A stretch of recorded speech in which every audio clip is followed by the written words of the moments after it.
Presidency विश्वविद्यालय का भुतहा छात्रावास कोलकाता के मध्य में प्रेसिडेंसी विश्वविद्यालय के विशाल परिसर के बीच एक पुरानी और भव्य इमारत खड़ी थी, जिसे ईडन हिंदू हॉस्टल के नाम से जाना जाता था।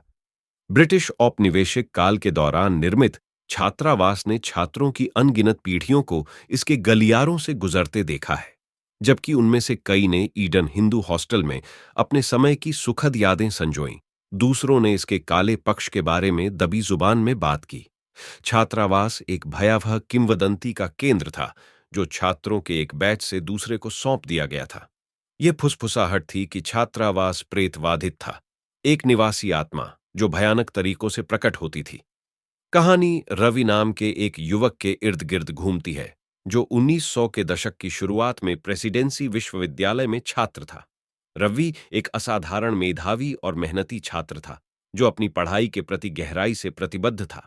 वह अपने अटूट समर्पण और किताबों में छुपे अनगिनत घंटों के लिए जाने जाते थे।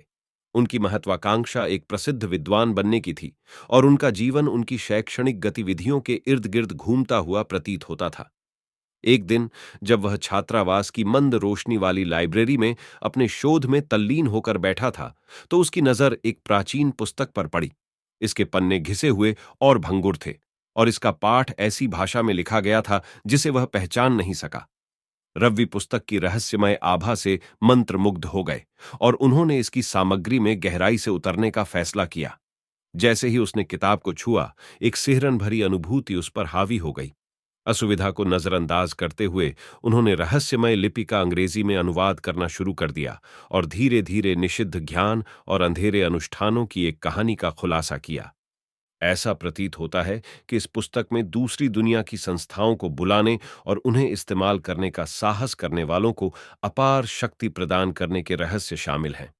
रवि इस किताब में खो गया और इसके रहस्यमय ज्ञान में खो गया। जैसे जैसे दिन हफ्तों में बदलते गए, उसकी चमकती आंखें खोखली होती गईं और उसका आचरण और भी अनियमित होता गया। उसने कक्षाओं में जाना बंद कर दिया और अपने दोस्तों से दूर हो गया। उनका एकमात्र ध्यान पुस्तक के रहस्यों को समझना था। पूरे हॉस्टल में कानाफूसी फैल गई और छात्र रवि से डरने लगे। उनका मानना था कि किताब ने उसे फंसा लिया था, और उसके भीतर मौजूद द्वेषपूर्ण ताकतें उसकी आत्मा को विकृत कर रही थीं। वे अपनी चिंताओं को व्यक्त करने के लिए हॉस्टल वार्डन प्रोफेसर सेन नामक एक कठोर लेकिन दयालु व्यक्ति के पास पहुंचे। प्रोफेसर सेन, एक व्यावहारिक व्यक्ति, शुरू में उनके दावों पर संदेह करते थे। हालांकि जैसे ही उसने रवि की बिगड़ती हालत देखी, वह चिंतित हो गया। उन्होंने मामले की आगे जांच करने का फैसला किया, भले ही इसका मतलब उन भयावह ताकतों का सामना करना हो जिन्होंने युवा विद्वान को अपने कब्जे में ले लिया था। एक रात देर रात प्रोफेसर सेन रवि के कमरे में दाखिल हुए। हवा में दमनकारी ऊर्जा भरी हुई थी, जो उसकी उपस्थिति का विरोध करती प्रतीत हो रही थी।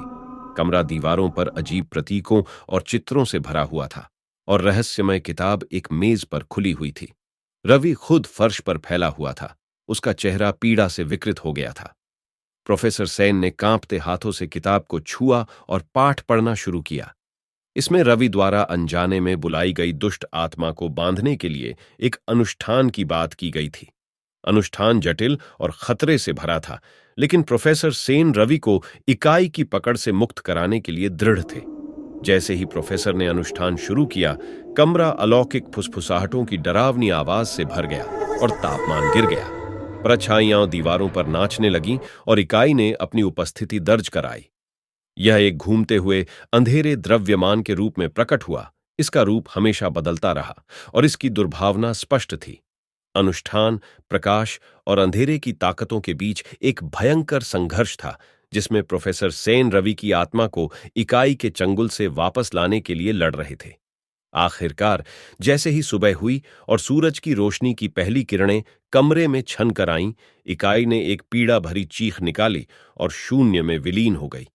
रवि को इकाई के नियंत्रण से मुक्त कर दिया गया, लेकिन वह हमेशा के लिए बदल दिया गया।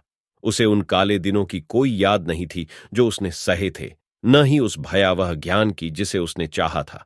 उन्होंने अपनी पढ़ाई फिर से शुरू की और अपनी डिग्री पूरी की, लेकिन उनके दिल में एक बोझ था, किसी ऐसी चीज के लिए गहरा नुकसान जिसे वह ठीक से याद नहीं कर पा रहे थे। इसके बाद के वर्षों में रवि ने अपनी शैक्षणिक गतिविधियां जारी रखीं, कभी भी उन भयावहताओं के बारे में नहीं बताया जिनका उन्होंने सामना किया था। वह प्रेसिडेंसी विश्वविद्यालय में एक सम्मानित प्रोफेसर बन गए और कुछ छात्रों ने कसम खाई कि वे अभी भी उनकी आंखों में एक प्रेतवाधित रूप देख सकते हैं।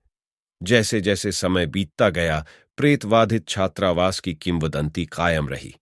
ईडन हिंदू हॉस्टल में रहने वाले छात्रों ने अजीब घटनाओं की सूचना दी। रात में अस्पष्ट शोर, अलमारियों से किताबें उड़ना और गलियारों में छायादार आकृतियां।